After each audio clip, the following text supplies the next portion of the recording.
Back in the 90s, following the high-profile releases of consoles like the Sony PlayStation and the Nintendo 64, it was hard to see how PC gaming could ever challenge such well-designed machines. But that's not how Valve saw things. The makers of Steam could see the power of downloads, and how digital storefronts would be key to the future of gaming. But how does Steam actually make money? How has the company beaten off the competition to dominate online game sales? And what exactly are they planning next? Here's how it happened. Before the days of Steam, buying new games meant going outside, driving to the store to pick up a disc or cartridge, and then going home again to plug in and hope your $50 was well spent. A few technologies that used digital downloads were trialled, like the Play Cable and Atari's Game Line in the 80s, but neither caught on, and the internet just wasn't popular enough yet to see these devices take off. Looking to change the gaming industry were Microsoft employees Gabe Newell and Mike Harrington. The pair both left the company in 1996 to launch Valve, seeking to use their newfound wealth and skill set to develop video games that stood out from the crowd. Their first release was Half-Life in 1998, initially available on PC and praised for its integrated storylines and immersive gameplay, which were considered a cut above pre-existing first-person shooters. The studio was also responsible for other franchises like Counter-Strike, Portal, and Left 4 Dead, all of which were highly acclaimed and helped make Valve one of the most successful developers in the world. Their biggest problem was providing update patches to games that customers had already purchased, as well as an incompatibility with fan-built modifications or mods, and anti-cheat systems that could identify and restrict accounts that were playing unfairly. Meanwhile, a poll conducted by Valve in 2002 found that 75% of their users had access to a high-speed internet connection, giving the firm the confidence to roll out their digital distribution service, Steam. At first made just to deliver patches for Counter-Strike, Valve soon changed their business model, putting Steam at the forefront and making its download a requirement for the highly anticipated Half-Life 2, even for copies bought in store. After first being met with skepticism, not helped by the clunky interface and the client's regular crashes due to the overwhelming volume of traffic, the introduction of a storefront started to make Steam a much more accessible platform. At the outset, only Valve's own games were available via Steam, but in 2005, Ragdoll Kung Fu became the first game developed by third-party publishers to arrive in the store. Although digital downloads continued to lag way behind physical sales, Valve saw the potential for their service and negotiated contracts with the developers of games like Tomb Raider and Resident Evil to offer a wider array of titles on Steam. The gamble on internet gaming seemed to pay off, with over 12 million copies of Half-Life 2 sold by 2011, and puzzle game Portal also receiving download figures in the millions. Steam's storefront also started incorporating free-to-play games too, like Champions Online and Steam's own Team Fortress 2. In 2011, the platform accounted for more than half the market of downloaded PC games, giving Valve a valuation of $3 billion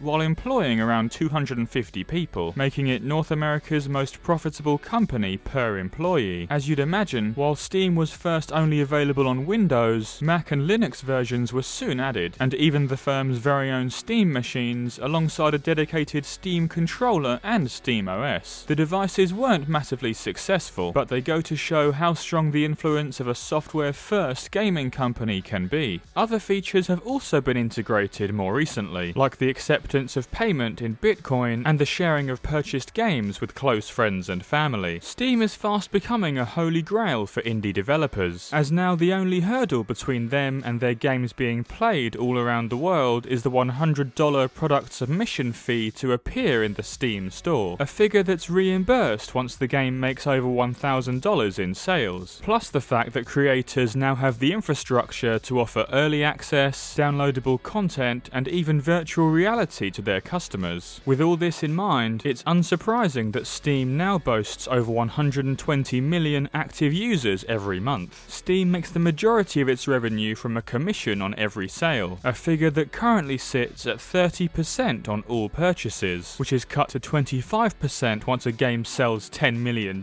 worth. Undoubtedly, the success of Steam has helped immeasurably in the growth of PC gaming overall, not to mention the progress of the PC Master Race, a tongue-in-cheek term used by PC gamers in reference to their superiority over console gamers. The PC gaming market that Steam dominates is currently valued at $40 billion. Throw in mobile games thanks to Steam's standalone iOS and Android apps, and parent company Valve becomes one of the most lucrative tech businesses on the planet, and their success only looks set to continue, with Half-Life Alyx described as the game that could push VR into the mainstream, and their new portable device Steam Deck hoping to cement their presence in the hardware market too. Let us know what you think of Steam, and where you think the future lies for gaming. That's how it happened, and thanks for watching.